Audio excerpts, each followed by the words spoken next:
Segunda-feira, dia de recebermos Eduardo Vanin, analista do Complexo Soja da Agriinvest Commodities. Meu amigo, bom dia, seja bem-vindo. Bom começar contigo mais uma semana por aqui. Bom dia, Carla. Tudo bem? Tudo bem contigo? Beleza. Começando a semana. Exato. E ó, já pedi para o pessoal responder aqui se estão ainda planejando vender soja 24, 25 esse ano. Vanin, você acha que tem produtor ainda querendo fazer seus últimos negócios nesse ano de 2024? Já foi. Só Rio Grande do Sul, alguma coisa aqui no Paraná, produtores cooperados. Aí teria alguma coisa. Mas, no final das contas, o que teria mais seria fixações, mais volume novo mesmo, de quantidade, não mais. Vanin, a gente está começando uma semana que pode ser ainda um pouco mais fria para novos negócios, portanto, aqui no Brasil os preços da soja deverão ter mais uma semana de pressão, ou ainda é um pouco cedo para a gente falar sobre isso, diante do que a gente está observando em Chicago, do que podemos observar também para dólar e prêmios? Bom, o ponto é o tamanho da safra. É o que a gente já conversou bastante nos nossos bate-papos aí de segunda-feira. E o tamanho da safra é muito grande. Então, inclusive, tem gente já até falando em 180 milhões. 180 milhões de toneladas, eu até não acredito, tá bom? Mas realmente é um número bastante grande. E nosso número aqui da Greenvest é 171.900. Então, que também é um grande número. Agora, Vanin, o quanto disso ainda deve pressionar as cotações em Chicago diante dos patamares que a gente observa? A gente está vendo o mercado ainda bem confinado ali entre 9,80, 9,90 e US$ 10. O maio perdeu os 10,10, agora a gente tem o julho com 10,17. A gente tende a continuar vendo o mercado confinado nesses níveis de preços, ou podemos ver o mercado testar algo abaixo disso em Chicago à medida em que, por exemplo, comece a nossa colheita e comece a chegar efetivamente soja da nova safra da América do Sul ao mercado? Bom, é bem complexo esse momento. Eu vou citar alguns pontos aqui. O primeiro, o Programa Americano de Exportação, ele tá bom, não tá ruim não. E China até reduziu um pouquinho em relação ao ano passado, mesma época, mas temos Egito comprando mais, Japão, outros países da Ásia, sem ser China, Europa comprando mais, México comprando mais, e aí no todo temos um crescimento de 4 milhões de toneladas em relação ao ano passado, nessa mesma época. Portanto, o Programa Americano de Exportação até pode perder ritmo daqui para frente. E está acima do ritmo necessário para chegar no número do USDA. Esse é o primeiro ponto. O programa andou mais alto. Falta do Brasil. Unicamente isso. O Brasil, de outubro até final aí de janeiro, vai embarcar em pelo milhões a menos. A falta do Brasil abre espaço para os Estados Unidos. Esse é o primeiro ponto. Segundo ponto, a questão do encontro entre o que vai acontecer entre China e os e aí, claro, é uma grande dúvida. Novidades. Semana passada nós tivemos um convite direto ao Xi Jinping para participar da cerimônia, enfim, da posse do Trump. Sim. Vai aceitar ou não vai? Alguns dizem que não, de jeito nenhum, não faz parte do protocolo, muito em cima, para uma preparação de uma viagem desse nível, para levar toda a corte, né, do Xi Jinping.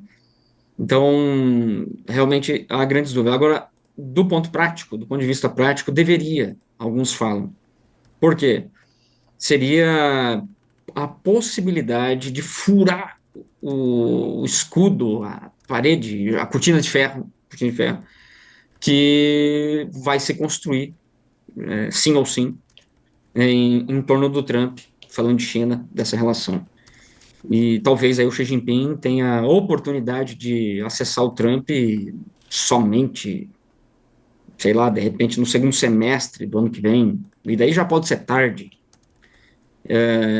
Esse é o debate, tá bom? Vamos ver se o Xi Jinping vai aceitar ou não vai. Se ele aceitar, seria bem interessante. O que que poderia acontecer com a soja? Aí nós podemos ter mais compras de carícia, compras para agradar os Estados Unidos nessa relação entre os dois países. Aí nós teríamos uma mudança importante na curva de Chicago e na curva dos prêmios aqui no Brasil. Ou seja, é realmente um momento bastante complexo e, pelo que eu posso entender, portanto, nós estamos ali numa iminência de coisas que podem acontecer, que podem dar vários caminhos para o mercado, né, Vani? Sim, se a China vem, a China está cobrindo, aí falando de reservas, a Sinogreen, equivalente à nossa Conab, tá cobrindo, tem um pedacinho do janeiro ainda para ela fazer, comprou nos Estados Unidos sexta-feira 2 barcos, cobriu fevereiro, está cobrindo março. Se ela cobriu março, abril, maio nos Estados Unidos, então vai continuar vendendo acima do ritmo previsto. O que vai acontecer com a... E está esmagando bastante.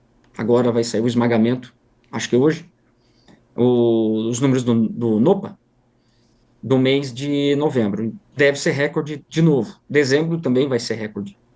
Quer dizer, está esmagando bastante e o programa de exportação está acima. E se a China continuar comprando, cobrindo nos Estados Unidos, então o que vai acontecer na Bolsa de Chicago? A curva dos futuros, que hoje está que a gente chama de carry, o longo mais caro do que o curto, ela pode inverter. Os vencimentos mais curtos ficarem mais caros do que os longos.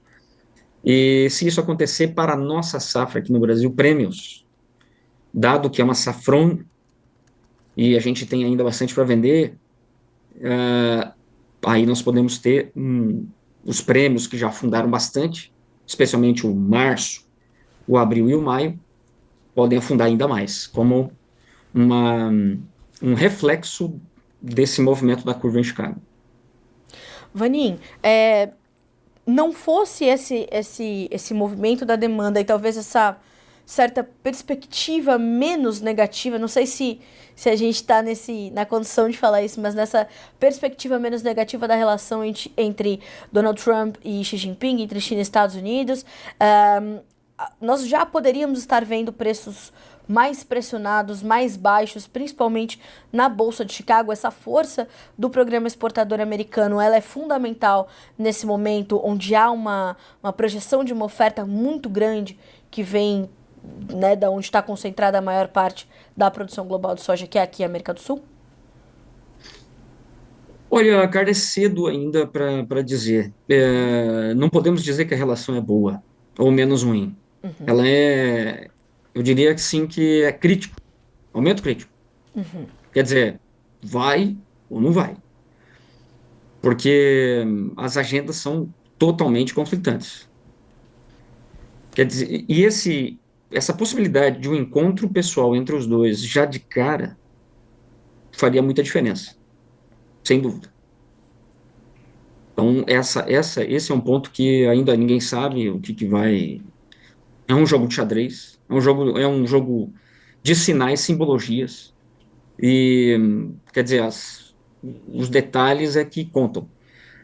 Então, eu diria assim, tem esse programa dos Estados Unidos mais forte por falta do Brasil, e tem uma safrona do Brasil, que é enorme. Pode mudar a direção de Chicago? Sim, só de curto prazo, só de curto prazo. Quando a gente pensa lá na frente, safra 25, 26, aí tem que tomar muito cuidado, porque o Brasil tendo uma grande safra, mantendo um programa de exportação grande o ano inteiro, aí muda tudo, porque é isso que a gente está vendo agora, que é um programa americano mais forte, daqui a um ano ele vai ser muito mais fraco, devido a esse ponto, que é o principal. O Brasil diminuiu o programa de exportação e o ano que vem, a temporada que vem vai ter maior, 10 milhões a mais, pelo menos. Enfim, daí muda tudo. Por quê? Mas China não vai ficar comprando nos Estados Unidos? Ela não pode obrigar as crushers privadas a comprarem soja americana, não pode. A crusher privada vai comprar o que dá mais resultado. E o que dá mais resultado é a soja mais barata. E a soja de melhor qualidade que a nossa. Qualidade em termos de rendimento, Certo. óleo e farelo. Portanto, a nossa soja ela é mais rentável, ponto. E isso lá na frente é negativo para a Bolsa de Chicago. Não estou muito preocupado agora com o curto prazo, mas o longo é pior ainda. Isso para os nossos prêmios poderia ser positivo. Vou até puxar a pergunta aqui do William Rodrigues, que participa conosco, Vanin. Ele diz assim, ó, Vanin, com a possibilidade de Chicago ser baixista e os prêmios virem no lado positivo, existe uma possibilidade da soja ter preços satisfatórios para o produtor brasileiro, sendo que o maior precificador o maior precificador da soja nos pilares é Chicago? William Rodrigues te pergunta essa questão dos prêmios, Vanin. William, pergunta muito boa, garotinho. Realmente, os pilares. Esse ponto é super importante. No entanto, para a boca da safra não vai funcionar muito. Não vamos ter uma valorização do prêmio, porque temos muito para vender. A janela da China está se fechando, porque ela já comprou muita soja em fevereiro, março, abril. E podemos, se a China concentrar suas compras aqui, se não, ela vai, tá bom? Corrigindo.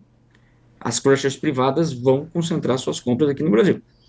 A não ser que a China venha assim, amigos, está renovado o waiver, que é o perdão sobre as tarifas americanas, por mais um ano, que vence agora em fevereiro. Aí, beleza, aí é sossego, aí é suave na nave e o mercado segue. Eu não acho que isso vai acontecer.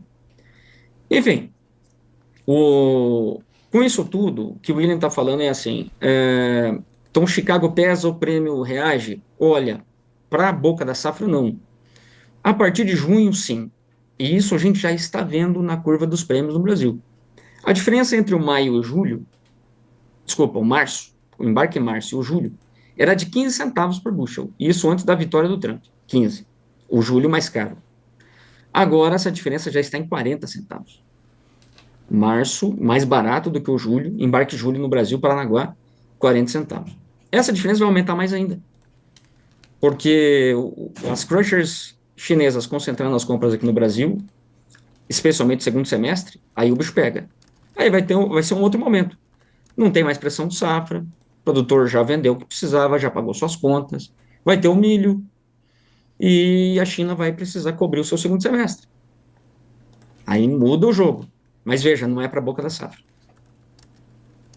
Tem uma outra pergunta aqui, Vani, que embora a gente tenha falado bastante sobre isso, mas eu acho que a gente pode trazer também, porque o Edevaldo Nogueira, ele pergunta o seguinte, ó, bom dia a todos, uma excelente semana, abrindo a colheita em janeiro e tendo as boas condições das lavouras, haverá muito possivelmente uma safra cheia. Qual o impacto disso nos preços, tendo um dólar em alta? Faz diferença, né, Vanin? Olhar para o momento em que a colheita vai chegar, como é que vai estar esse dólar para impactar na formação dos preços, né? Sem dúvida. Já impactou. Nós temos uma queda nos prêmios de 50 centavos por bushel. O março chegou a negociar 52 acima de Chicago, isso em outubro, e chegou a negociar semana passada 7 abaixo, 7 negativo. Fechou a semana 5 positivo. Mas enfim, temos essa queda toda.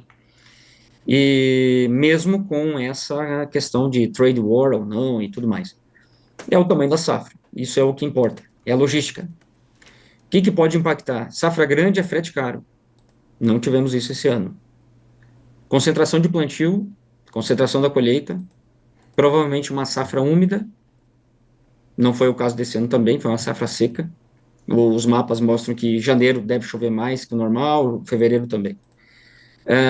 Enfim, você tem todos os ingredientes que são negativos para a formação do preço na boca da safra. Frete, questão de armazenagem, a safra é maior, e a cobertura da China, que está bem avançada para fevereiro, março e abril. Enfim, amigos, tem que ficar bem atento. A boca da safra pode não ser um bom momento para você segurar a sua soja. Preciso vender em fevereiro. Pô, agiliza, agiliza. Não, já vende bem, estou tranquilo, minhas contas estão pagas até abril, sei lá, e posso segurar a minha soja para maio, junho, julho. Qualidade, espaço, enfim, tem tudo isso. Corredores de exportação, onde você está?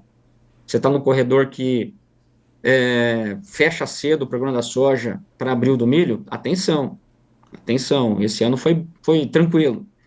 Agora, o ano que vem, temos 2 pontos. O programa da soja é muito grande, o programa do milho já está sendo construído mais cedo. Vai virar mais cedo Olha só, sim. soja para o milho. Vanin, vai ser mais caro carregar soja esse ano? Ou nessa temporada 2024-25? Sem dúvida. Olha os juros. 15% Selic? Pau. A conta chegou e vamos ter que pagar. Para carregar soja está bem mais caro. Contas vão estar mais caras. E então o produtor tem que não pode fazer uma gestão da torcida, como foi, por exemplo, 2023, muito negócio, onde o produtor tomou dinheiro emprestado, adiou contas, pagou armazenagem, não rentabilizou o dinheiro e ainda a soja não subiu o necessário para remunerar isso tudo. Muita atenção. Tá mais caro, sim. Vanin, as oportunidades de comercialização que podem se apresentar em 2025, elas podem ser as janelas podem ser mais estreitas? Essas janelas de oportunidades, elas podem ser mais curtas? Sim, estamos diante dela. Estamos diante de uma janela de oportunidade para quem precisa vender para a boca da safra, porque hoje o mercado está pagando bem acima da paridade de exportação. Mato Grosso, por exemplo, paridade de exportação R$ 101. Hoje negócios rodando a 112 para fevereiro, 113. Então temos um mercado pagando acima da paridade de exportação. Não sabemos quanto tempo isso vai se estender. Então tem que ficar muito atento e fazer o dever de casa. Não é um ano explosivo para preços. Com safra grande, 24 foi bom para segurar soja, vender Chicago e segurar long base, diferente de só segurar, Sim. tá bom? Diferente, uma estratégia diferente. Mas esse ano de 25 pode não ser um ano bom de long bases para o primeiro semestre, pode ser para o segundo. E aí a gente vai ter que ver essa questão da concentração da China aqui no Brasil. Na minha opinião, 90% de chance de ter essa concentração. A não ser, como eu falei, China estenda o perdão das tarifas sobre a soja americana, o que eu acho bem difícil, porque vai ser uma relação extremamente altos e baixos, tem que ter uma carta na manga, e, enfim, China também não sabe. Era isso que eu ia perguntar. Pode trazer esse perdão, mas não sem segundas intenções, né? Alguma coisa vem com isso, né? São os dois gigantes brigando ali. Não pode ser que seja tão simples assim, né, Vani? Pois é. Eu diria, Carla, que nós estamos diante, 25, estamos diante de talvez um dos anos mais complexos que a gente já viveu. Eu, pelo menos, aí nos meus 20 anos aí que eu estou no mercado da soja, acompanhando essa coisa toda, nunca vi um cenário tão complexo da forma como nós temos. Nos anos anteriores, nós tivemos crise, sim, só que quando vem uma crise, todo mundo faz a mesma coisa. Isso não é complexo. Que seria o quê? Corte de juros, incentivos, toda essa coisa, para incentivar a demanda. Agora nós temos países indo em direções totalmente contrárias. Então, os Estados Unidos vai para um lado, o fluxo para o mercado americano está enorme. Todo mundo só fala a mesma coisa. Que o único lugar para dar dinheiro hoje é os Estados Unidos, falando de ativos financeiros. Sim. E para os emergentes tem sido péssimo, porque o fluxo de saída é bastante grande. Bitcoin hoje batendo $106 mil. Vani, isso Enfim, tem uma justificativa evidente, essa mudança não, mas essa concentração do fluxo nos Estados Unidos e os emergentes sofrendo mais, como geralmente acontece, mas sofrendo mais do que o que vinham sofrendo. Tem uma justificativa que é comum para todos eles, ou ela se justifica mais pelos Estados Unidos e por essa atração que eles promovem nesse momento, ou a gente que, né, e as demais economias emergentes que afastam os investidores? Essa combinação a gente nunca teve.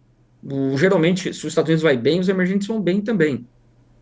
Ou se os Estados Unidos vai mal, todo mundo vai mal. Agora, os Estados Unidos ir bem, todo mundo ir mal, é novo. Mas isso se deve às tarifas, à possibilidade de tarifas. E aí também os Estados Unidos, o Trump prometendo corte de impostos, pode ser corte de impostos que inclua ganho de capital, e assim vai. Tem várias explicações e os porquês que as bolsas americanas não param de subir.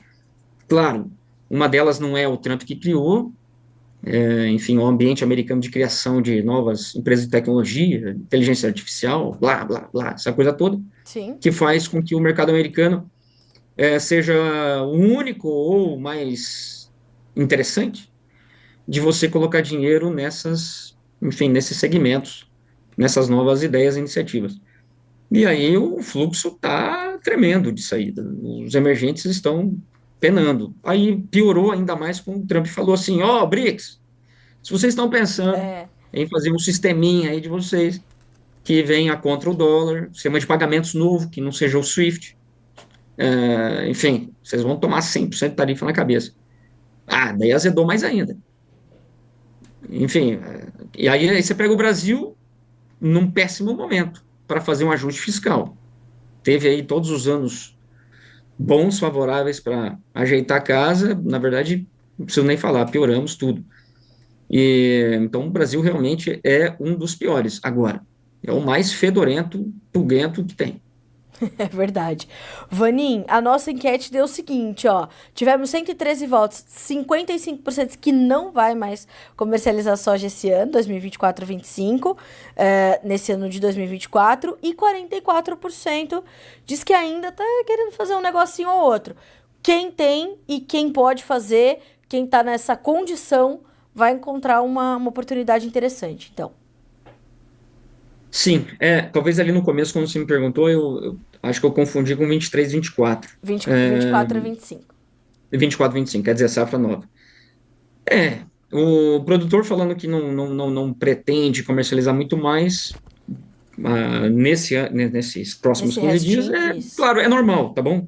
Final de ano, aí tem a questão de imposto de renda, mas se bem que é 24, 25.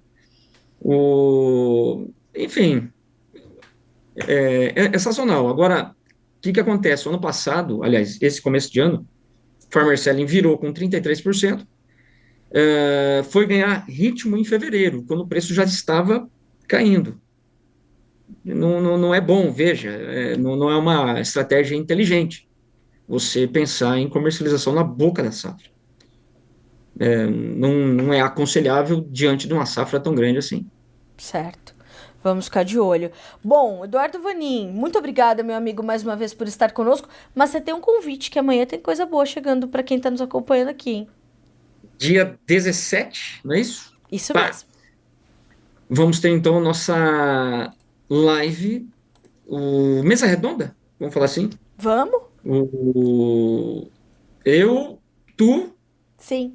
e eles. Exatamente. Arthur e Patrick O compondo. Arthur Garotinho, que hoje está na AgriBrasil Trading, Sim, e vai falar da importância da certificação Accord AgroSem para os profissionais de mercado. sim. O Patrick, do Banco do Brasil, vai falar da importância para as empresas. E eu e tu, Somebody Love, vamos Somebody bater uma lá. bola. Vamos bater uma bola, vamos falar sobre como chegar até a certificação, né, Vanin? Que é uma demanda do setor, esses profissionais mais certificados, né, mais conscientes dessa necessidade da comercialização diferenciada que hoje o produtor precisa fazer. E a gente vai bater uma bola às 17 horas, É, horário de Brasília. Tem muita coisa legal 17 horas. chegando, né? Positivo. Então É marca aí na isso. agenda, 17 horas, é isso? É isso, 17 horas a gente. Essa dupla aqui amanhã ataca novamente. Deus ajude, né, Eduardo Vanin? Maravilha. Aí vai estar no Instagram do Grão Guru, é isso? Isso mesmo. No YouTube, Então tá no bom. YouTube. No YouTube. Então anota Isso. aí, pessoal, Grão Guru, que te ajuda aí nessa corrida para a certificação, nessa É isso trajetória. mesmo. A gente vai explicar amanhã tudo em detalhes do que acontece. Eduardo Vanin, meu amigo, muito obrigada. E eu vou já puxar aqui uma outra sardinha. O Márcio Eno falou assim, ó, Vanin, comprem O Segredo do Grão. Esse livro é bom também, hein? Ah, Quem... do Do Marcos. Marcos Araújo. Pá, É meu bom. livro de cabeceira, eu falo sempre isso. Tem o autografado que eu sou, outros 500. Que eu ganhei. Especial. Que você pensa o quê? E ganhei um autografado de Marcos Araújo, durmo com ele, porque pra falar aqui com gente dessa estirpe, tipo Eduardo Vanin, tem que estar com meus estudos em dia. Então, o É isso segredo aí, do grão garotinho. tem na internet, Segredo do né? Grão claro, para quem está pensando aí na certificação, tá tudo ali Tá também. tudo ali, verdade, verdade, é bom material de estudo. Vanin, muito obrigada, viu? Até amanhã. Beleza, abraço a todos e até amanhã. Um Fui. abraço. Boa semana, Vanin.